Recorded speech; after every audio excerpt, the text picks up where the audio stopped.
Hey everybody, welcome to Video Game Plot Summaries. I'm your host, Yusef, and this is Remember Me, the second episode.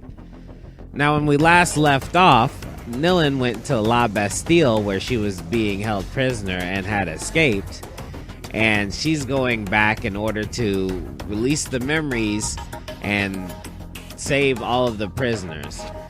She runs into La Madame, who is the prison warden, and they have a fight, and Nilin whoops her butt and gives her the old memory blast or memory whatever it is. She's about to open up the Panopticon and release all the memories and get her memories back. Alright, here's the rest of the story. So Nilin frees the memories, which reminds everyone in the prison that they are errorists, and starts an immediate riot.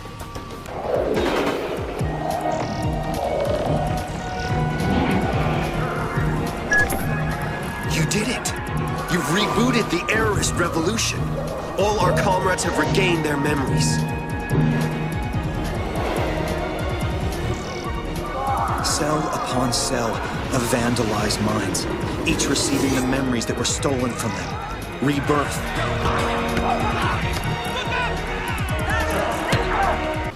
Nilin, however, doesn't get all of her memories back, but does remember the crime she did that put her in jail.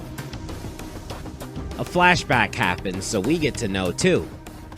Apparently, the new official, Frank, was about to be appointed, and his wife, Alexia, left him because he was a raging alcoholic. I'm not gonna pretend anymore. Don't you dare walk out! Fuck you, Frank! Alex! The escort was about to come and get him for the coronation, and he calls his wife to tell her she needs to be there. Nilin switches around his memory so that he accidentally kills Alex. What are you gonna do? Shoot me? You can't even stand up straight. Be serious, Frank. You never even take the safety off. Alex! Frank comes too, and when the escort says they're coming in, Frank nuts up and kills himself.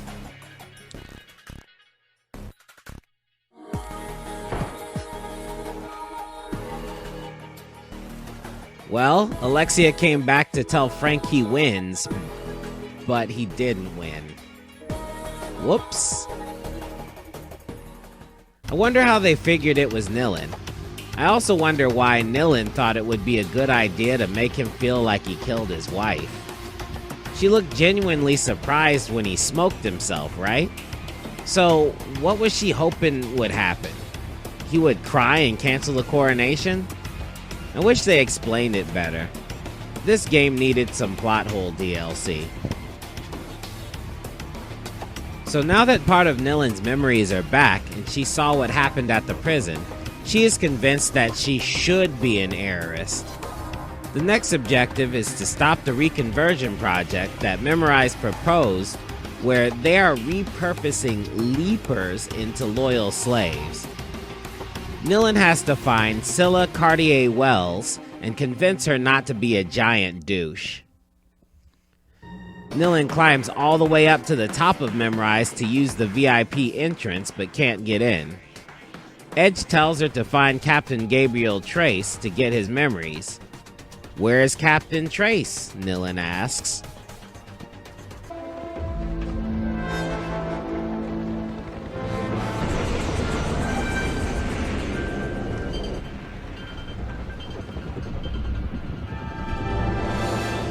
Hello, Nilin. Let's play a little game of you turn yourself in, but I shoot you anyway.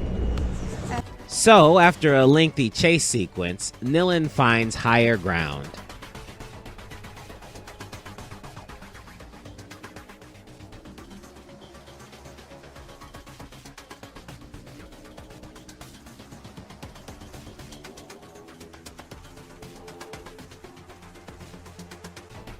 And now she can get into the VIP area.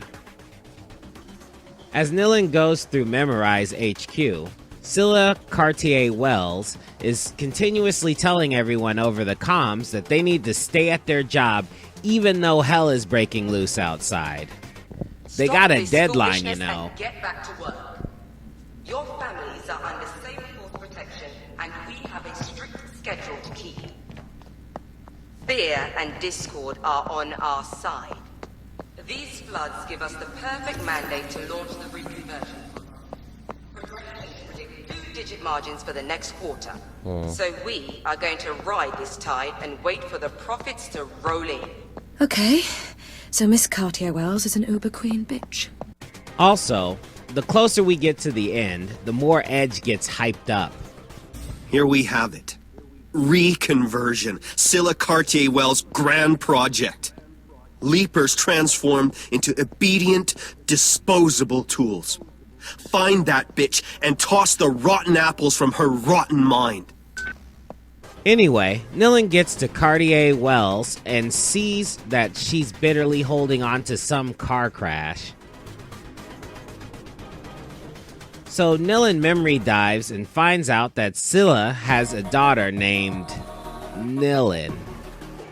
And it's her birthday, and she's a bit of a bad kid because Scylla bought Nilin the gift she wanted and kept it in the front seat.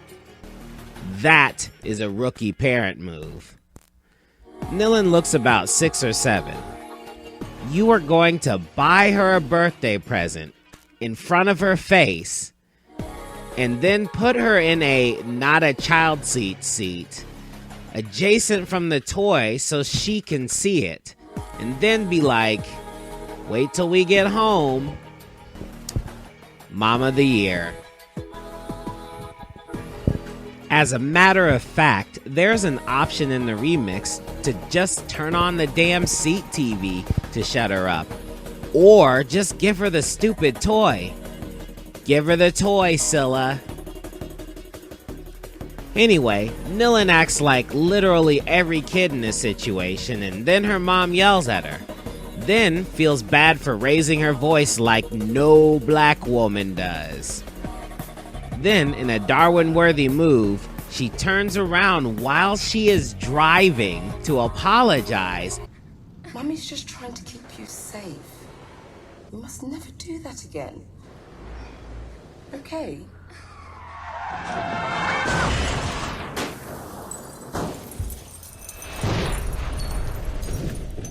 Then they get T-boned and Nilin is okay?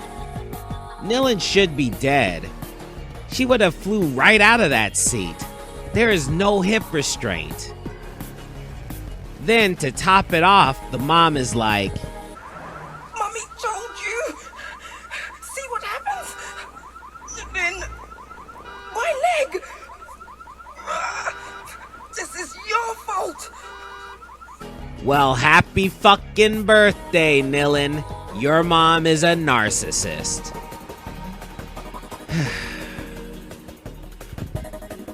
So, Nilin remixes the memory so that she has the damn bear, and Scylla's coffee falls on her phone. Oh, shit! The memo. Bad word. Daddy's gonna kill me. So now Nilin's mom is like, It's alright. It's nothing. It's my fault, my darling. My leg.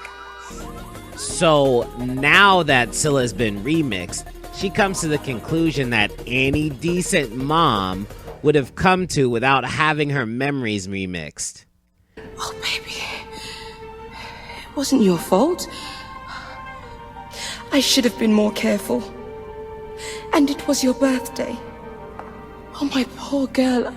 I am so sorry. You can tell this is pissing me off, huh?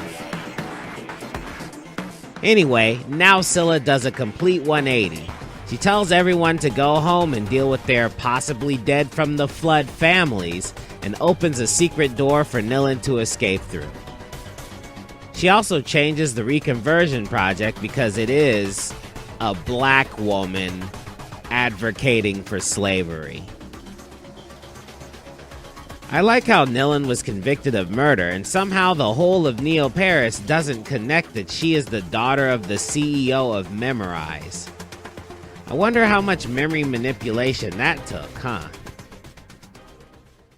So, Nilin decides to bust a side mission to save Bad Request, which she should have done when she released all the memories to the prisoners.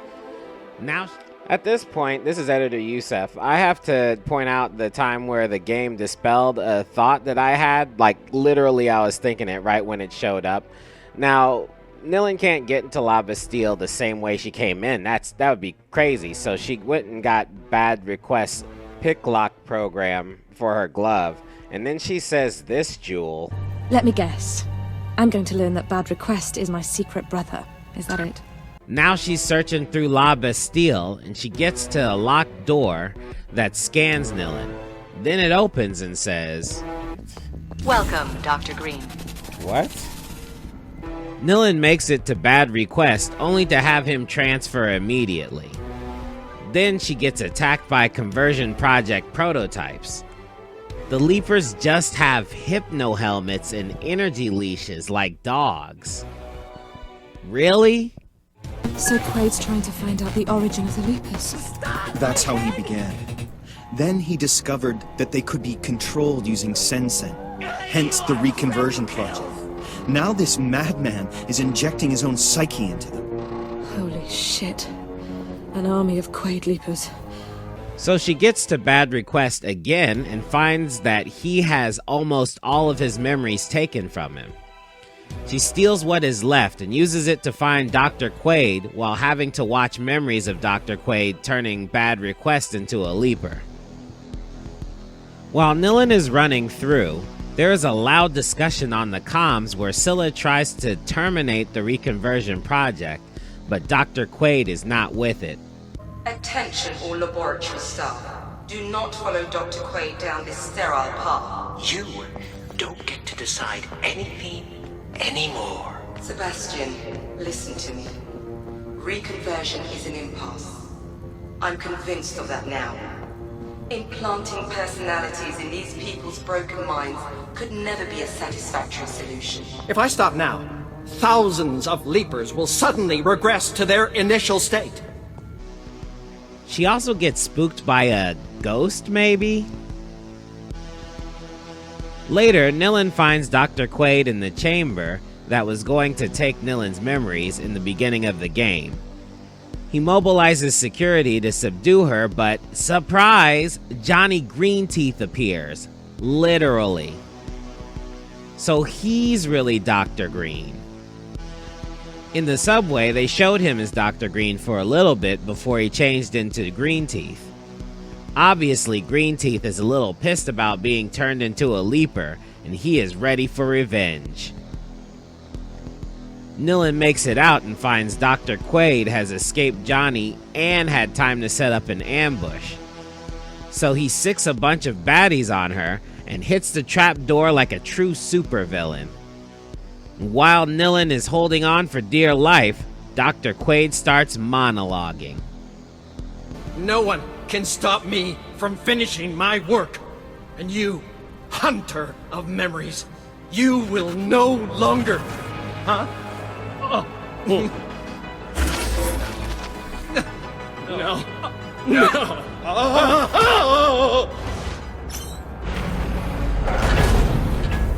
Nilin climbs all the way to the bottom to find herself in the Leaper disposal room where she first escaped. Bad Request is there. He somehow got through all the treatments without turning into a Leaper. Anyway, Johnny Greenteeth appears too to thank Nilin for using the membranes to open all the doors for him. Nilin is like, Johnny Greenteeth. You weren't just the subject of an experiment, were you? Dr. Green. So empty. So true. The past is a foreign country. I'll see that everyone learns what was done to you here. We were monsters, but at least we were free. He wanted to turn us into his slaves. Quaid is dead. It's over now. So that puts Nilin in a funky-ass, stanky situation here. She is the daughter of the CEO of the company that funds the prison that conducts the experiments. Her mother has committed atrocities. They were using prisoners, most of which were errorists, to conduct experiments to improve Sensen and then casting the dead, or sometimes living, bodies in caskets into the slums. Then, after creating these monsters, they try to repurpose them into slaves instead of leaving them to terrorize poor French citizens. It's so messed up. Scylla is going to jail. She is truly an evil person. I don't care if she was remixed. These are some unforgivable crimes, and they are sloppy as hell, too. I would love to see Scylla slide out of this one, disavow any knowledge, and skate out of this problem with the power of money and lawyers. I just hope Nilin can keep her from falling back into this evil Illuminati Fortune 500 company crap. Probably not. This is the woman who blames her daughter for her own shitty driving. Ah! Back to the story. Dr. Green flips on Nilin because he knows who she is. She ain't doing that crap. He sets a self-destruct for the prison and tries to hold Nilin there so they both can die. Here we go. Delete! Purification!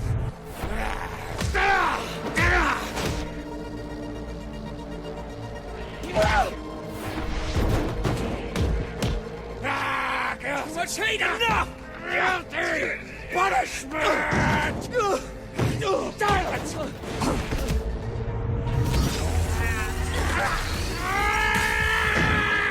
With all that done, there is nothing left for Nilin to do but escape the burning building.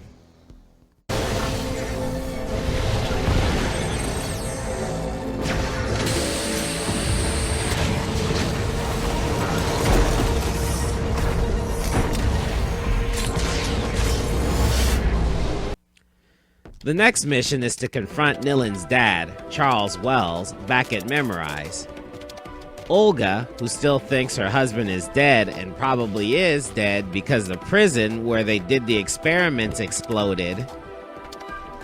Olga drops Nilin off at the corporation, and almost as soon as Olga leaves, Nilin spots Captain Trace, who isn't doing so well after Nilin stole his memory. He's a few steps short of being a leaper. I knew. I think I knew. What was it? But that woman! I know her. She's dangerous.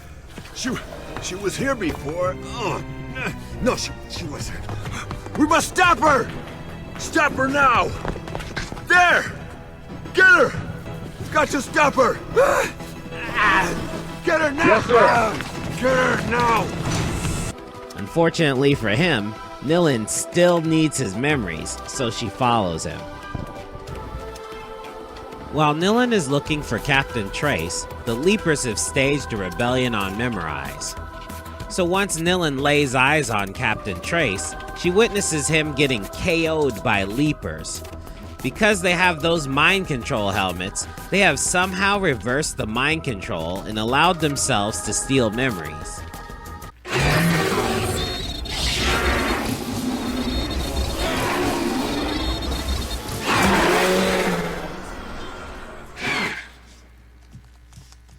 They run off, and Nilin checks Trace to see what is left. Nothing. Not a trace. So now Nilin has to find two high-level Leapers to get their memories.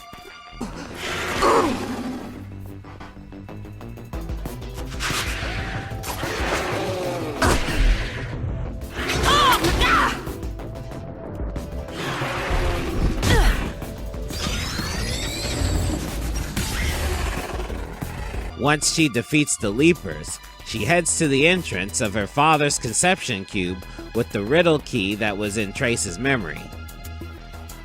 Poor Captain Trace.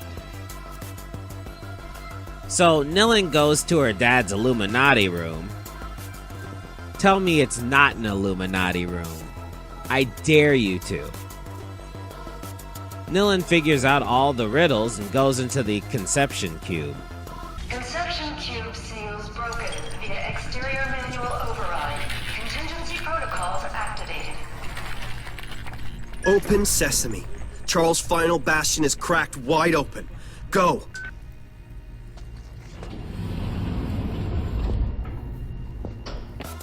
I want to take a second to appreciate the backgrounds.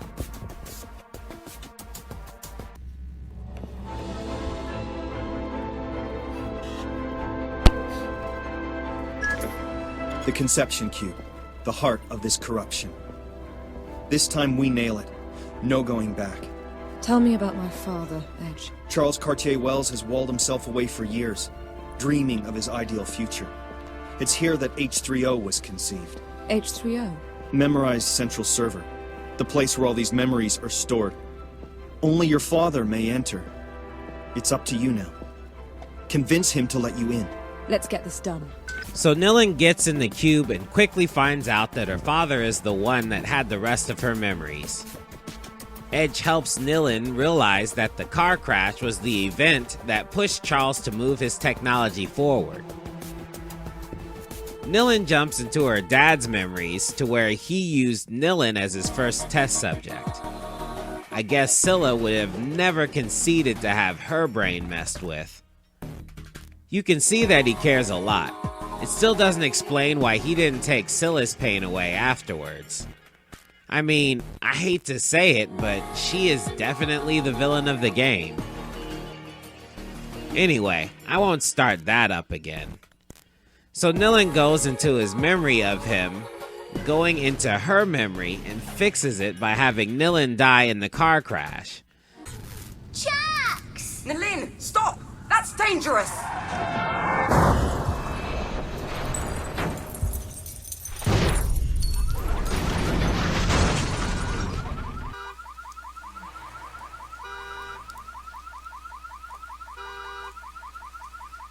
This outcome puts Nilin in a cardiac arrest in the memory, and she dies on the spot in Charles's memory. Oh my god. What have I done?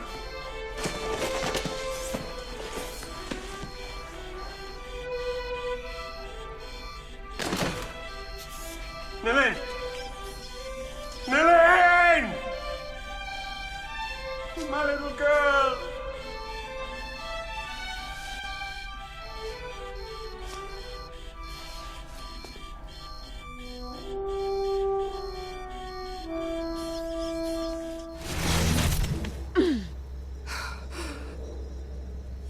Nilin. Nilin.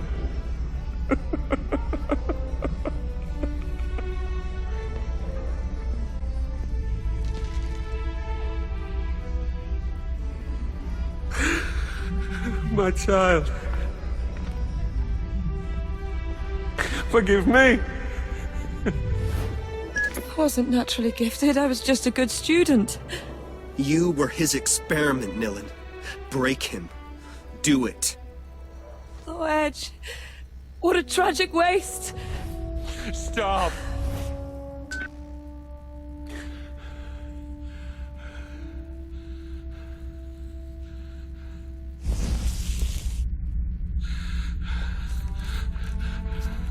Nilin?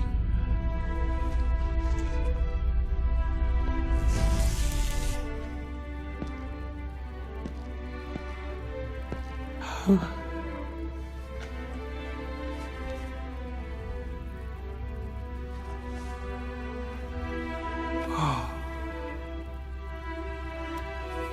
I see.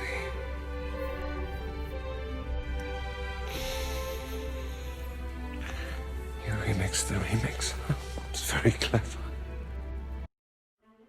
This is Editor Yusef. I was going to let this whole play through and not write it in the script. But this is too much man crying for me, so let me go ahead and do this. Nilin goes, "Dad, you're ruining Paris with your stupid invention. And the father's like, I thought that it was a good invention. I just wanted to make everyone happy. And then Scylla comes in after she snuck in like a ninja, and she's like, yes, it is your fault, and it's also my fault for taking your invention and using it to make money off of people's memories, and then creating slaves, and then hurting way more people than I should. You know what? Let's not talk about me. Let's talk about you and how you mess things up, how we mess things up, and how we can fix it. And he's like, all right, well, let's go ahead and use our combined powers as parents to open up H3. We could go in there and finish this. We could finish H3 ourselves, but let's just get our daughter to do it because she's smarter than us right now.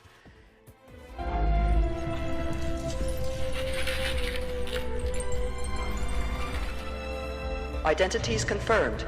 Access to memorial servers authorized.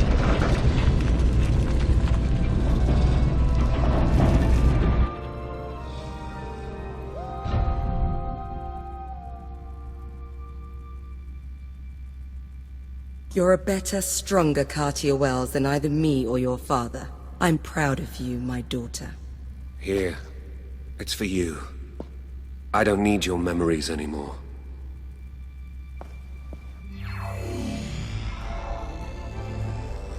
When you were little, you often came down here to visit me. These memories will help you find your way.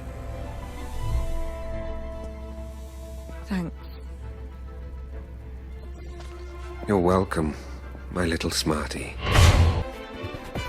What would happen if one of them died? Whatever. Nilin goes into the server room and follows her own membranes. I guess at this point, they're just plain memories. So she follows her memories to find out that... And here I am. Back to where it all started. Yes. It's here that you gave birth to me. Don't you find the expression a little abusive, brother? It's just a question of perspective. When did you figure it out? Just now. Edge is H3O. It hit me. It's obvious. I really want to die. I didn't lie to you. Who are you? Really? I am Edge. I am a spontaneous entity born from the putrid pits where everyone flushed their most horrible and painful memories. I am H3O. My first memories are the tears of a girl. I am the child of Memrise and its worst enemy. I am the father of the Leapers and their grim Reaper. I am your friend. You must kill me. So Edge, or H3O, forces Nilin to confront her inside the server. That's the story. Now here's the ending.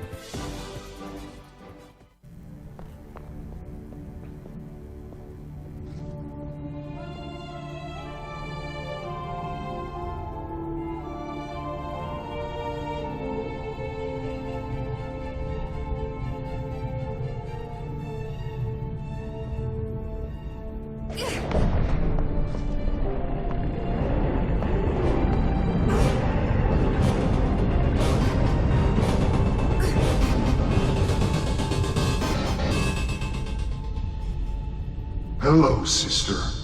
Time to break your father's favorite toy. Edge! Edge, I don't want to fight you. I am H3O. Edge was just a part of me. An agent. Created, partitioned, and sent on its way to find you and bring you here. But you are an heiress. Sworn to bring an end to the ravages of Sensen. I am H3O. I am Sensen. I am the Leapers. Kill us.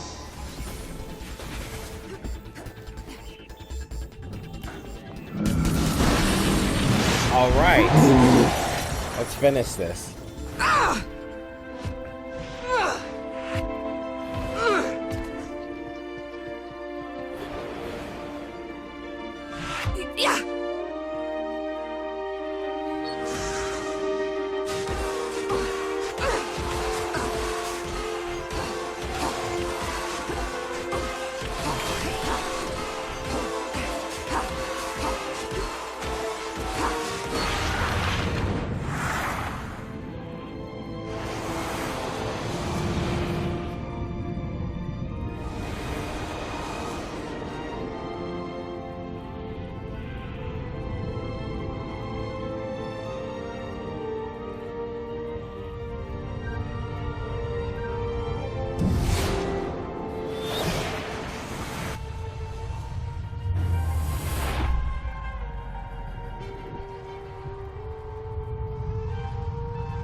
I'm sorry, Edge.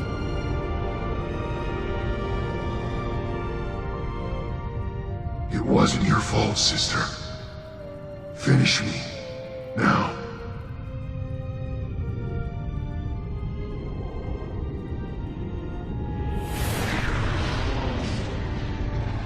The pain is dissolving, and I go with it.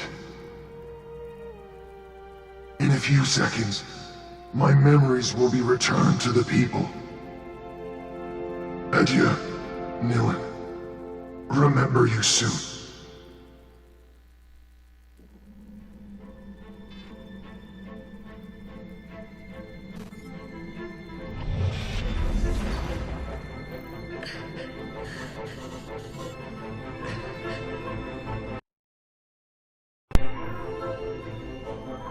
A friend once said, "The memory of a single man is a fortress, more complex than the vastest of cities."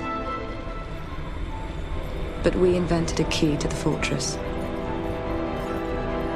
There are no secrets anymore. My friend's name was Edge. Born from the sense and abuses, he was the first to understand that we were all floating adrift. Edge died to remind us that some intimate doors are not supposed to be opened, and that suffering, like painful memories, is just part of life. My name is Nilin Cartier-Wells. I am a memory hunter. I can know everything about you, and I can make you believe whatever I want. This is my gift. My legacy. For the first time in my life, I remember exactly who I am. Outside my fortress, I now have a family to go back to, and a world to confront. A damaged world. A world to heal. This is what my friend taught me before he disappeared. I'll never forget him.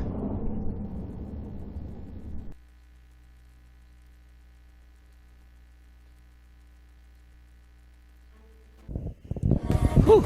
All right, everybody, that was the end. Thanks for making it through the videos. I was planning on just one, but I saw that it was going to last a little longer.